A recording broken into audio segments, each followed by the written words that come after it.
Soldado de Honra, capítulo 1. O chamado na névoa.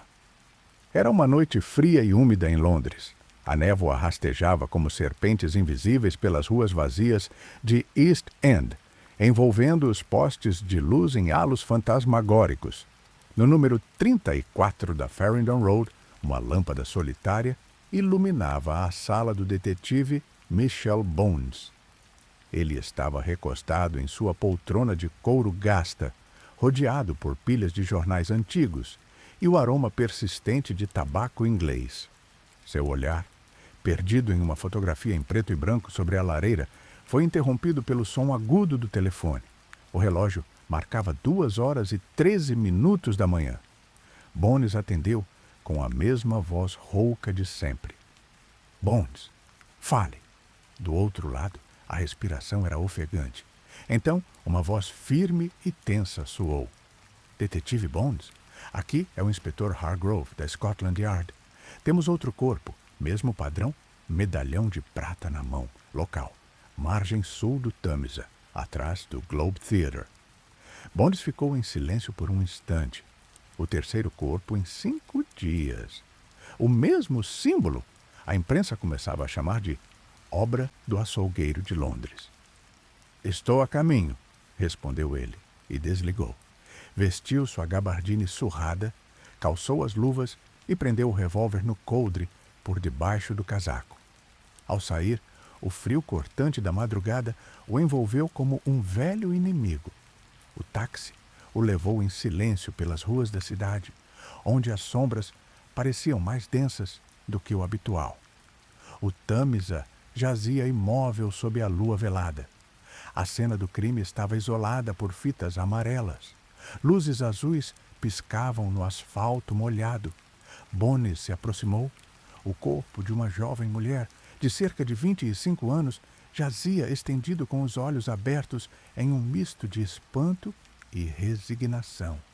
As mãos repousavam sobre o peito e, cravado entre os dedos, estava o medalhão. Terceira vítima, murmurou Hargrove, aproximando-se. Sem documentos, nenhum sinal de luta, sem marcas de arrastamento. Ela foi morta aqui. Bones ajoelhou-se e observou o medalhão com atenção. Era igual aos anteriores, prateado, com inscrições em um alfabeto esquecido, talvez rúnico. Mas havia algo diferente. Um leve brilho azulado pulsava em seu centro, quase imperceptível. Alguém já traduziu o que está escrito nesses medalhões? Perguntou Bones, sem tirar os olhos do objeto. Nossos peritos dizem que é latim corrompido ou celta arcaico. Nada conclusivo. Hargrove fez uma pausa. Mas estão todos catalogados. Os 3 possuem inscrições diferentes. Bones se levantou lentamente. E isso deveria nos preocupar. Hargrove franziu o senho. Por quê? Porque significa que não são apenas assinaturas. São mensagens. E quem está nos enviando essas mensagens sabe exatamente o que está fazendo. Enquanto a neblina se adensava, Bones olhou para o rio. Algo naquela noite parecia mais errado do que de costume. Não era apenas mais um assassino em série. Não era apenas mais um caso. Era o início de algo antigo. Algo que Londres parecia ter esquecido, mas que agora despertava novamente. E Michel Bones, querendo ou não, acabara de ser arrastado para o centro do véu. Capítulo 2. Guardião de Pedra. O dia mal havia nascido, quando Bones chegou ao Museu de História de Londres, um dos poucos lugares onde ele sabia que poderia encontrar respostas, sem a interferência imediata da Scotland Yard.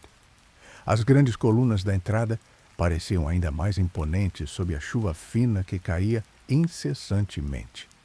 O detetive sacudiu o casaco encharcado e atravessou o átrio silencioso, onde os ecos de seus passos soavam como sinos de advertência. No terceiro andar, entre vitrines com artefatos romanos e relíquias anglo-saxãs, ele encontrou o homem que procurava. Dr. Alistair Finch, especialista em folclore britânico e antiguidades religiosas. Um sujeito magro de cabelos brancos desgrenhados, óculos circulares e uma obsessão incomum por sociedades secretas. Michel Bones, como sempre, surgindo das sombras como um corvo em noite de tempestade, disse Finch sem levantar os olhos dos manuscritos sobre sua mesa. E você, como sempre, cercado de poeira e coisas mortas.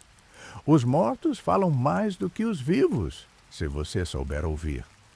Bones colocou uma pequena caixa sobre a mesa. Finch a abriu. Dentro, o medalhão retirado da última cena do crime. Seus olhos brilharam, mas não de fascínio, e sim de inquietação. Terceiro? Perguntou ele. Em menos de uma semana, 3 corpos, 3 medalhões, 3 inscrições diferentes. Finch pegou uma lente de aumento e começou a examinar o objeto. Passaram-se alguns minutos antes que ele murmurasse. Este é mais antigo que qualquer outra coisa que já vi em circulação. A liga é prata pura, mas o entalhe é celta híbrido entre bretão e pictônico. Algo que só se vê em tumbas da Era do Ferro, especialmente em locais considerados portais espirituais. E o que significa? Perguntou Bones. Finch apontou para a inscrição minuciosa. Traduzido livremente, guardião de pedra. Juramento ao véu. Bones franziu o senho. E o que é esse véu? Finch recostou-se na cadeira como se preparasse para contar uma história que preferia manter enterrada. O véu é um termo que aparece em manuscritos medievais e registros esotéricos. Dizem que Londres, antes mesmo de se chamar Londres, era protegida por uma fraternidade de guerreiros sacerdotes. Eles se autodenominavam os Guardiões do Véu. A lenda diz que esses homens selaram algo nas fundações da cidade. Algo antigo, perigoso, algo que jamais deveria despertar. Bones cruzou os braços. E você acredita nisso? Finch o encarou com gravidade. Não se trata de acreditar. Se trata de saber quando o passado começa a sangrar através do presente. O detetive voltou-se para a janela. Lá fora, o céu parecia pesar sobre Londres, como uma tampa de chumbo.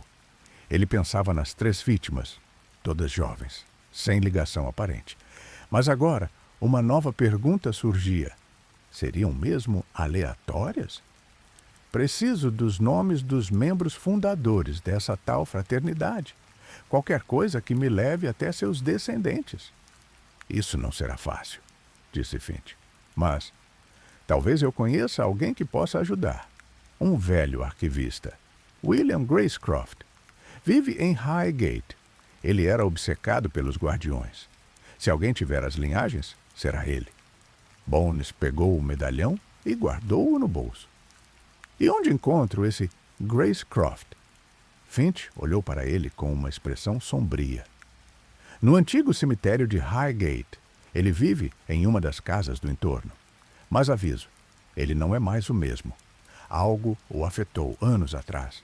Desde então, só fala em sussurros. Bones respirou fundo. O nevoeiro voltava a se espessar do lado de fora. Então, é para lá que vou. Enquanto descia as escadas do museu, uma sensação gelada lhe percorreu a espinha. Era como se, ao tocar naquele medalhão, ele tivesse aberto uma porta. E agora, alguém ou algo estava prestes a atravessá-la. Capítulo 3. A casa do arquivista. As árvores retorcidas do cemitério de Highgate pareciam mãos petrificadas erguendo-se do chão. A neblina ondulava entre os túmulos cobertos de musgo, e o som abafado dos passos de Bones era o único ruído além do coro fúnebre dos corvos. O detetive seguiu por uma trilha estreita até uma antiga residência vitoriana ao lado do portão norte. A casa parecia abandonada, mas uma luz fraca tremeluzia por entre as cortinas puídas. Ele bateu na porta. Silêncio. Então, uma voz rouca sussurrou do outro lado. Quem invoca os nomes esquecidos? Michelle Bones. Preciso falar com William Gracecroft. Vim a mando do doutor Finch. A porta se abriu com um rangido longo, revelando um homem curvado, de olhar sombrio e cabelos brancos como giz.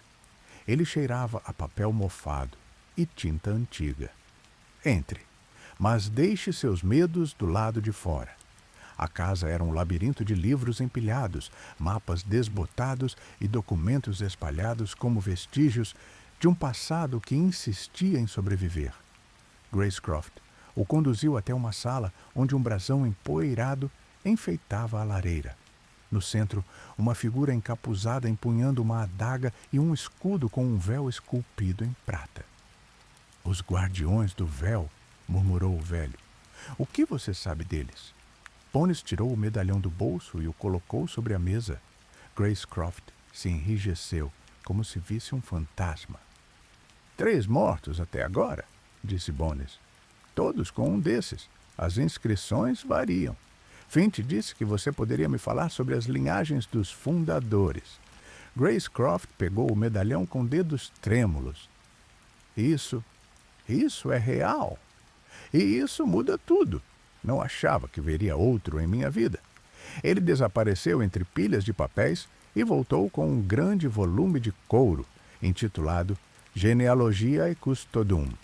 As genealogias dos guardiões. Abriu-o com reverência. A fraternidade original tinha 7 membros, homens treinados em artes ocultas e guerreiros implacáveis. Cada um assumiu o juramento de proteger um pilar da cidade oculta, locais de poder ancestral escondidos sob Londres. Seus descendentes, mesmo sem saber, carregam um fragmento desse vínculo. Se alguém quiser desfazer o selo, precisa quebrar a linhagem. Bones estreitou os olhos. Então o assassino está caçando descendentes diretos. Gracecroft assentiu lentamente. Cada medalhão representa um dos pilares. Se ele já deixou 3, significa que 3 selos foram corrompidos. Faltam 4. Eu preciso dos nomes, disse Bones, incisivo. Dos vivos. Gracecroft folheou páginas até encontrar uma árvore genealógica. Aqui, os membros que restam têm herdeiros vivos, mas não estão listados com precisão. Há fragmentos, famílias que migraram, nomes que mudaram ao longo dos séculos. Ele retirou uma página amarelada e entregou a Bones. Nela, nomes riscados, outros destacados a tinta vermelha. Um, em especial, chamou sua atenção. E. Wycliffe, South Kensington. Este ainda vive, disse Gracecroft. Edwin Wycliffe, herdeiro direto de Elias Wycliffe, o guardião da lâmina. Se ele for o próximo, você deve chegar antes do açougueiro. Bones guardou o papel e já se levantava quando Gracecroft agarrou seu pulso. Escute, detetive. O assassino não é apenas alguém com acesso a arquivos antigos. Ele foi treinado. Ele conhece os ritos, os símbolos, os locais. Ele é um filho do véu corrompido. Ou pior, alguém que jamais deveria ter sido iniciado. Bones o encarou, a expressão endurecida. Acha que ele quer liberar algo? Gracecroft fechou os olhos. Eu acho que ele já começou. Quando Bones deixou a casa, o vento parecia uivar entre as lápides, e por um instante teve a impressão de ver, entre as sombras do cemitério, uma figura parada, observando, silenciosa, imóvel. Mas quando olhou de novo, ela havia desaparecido.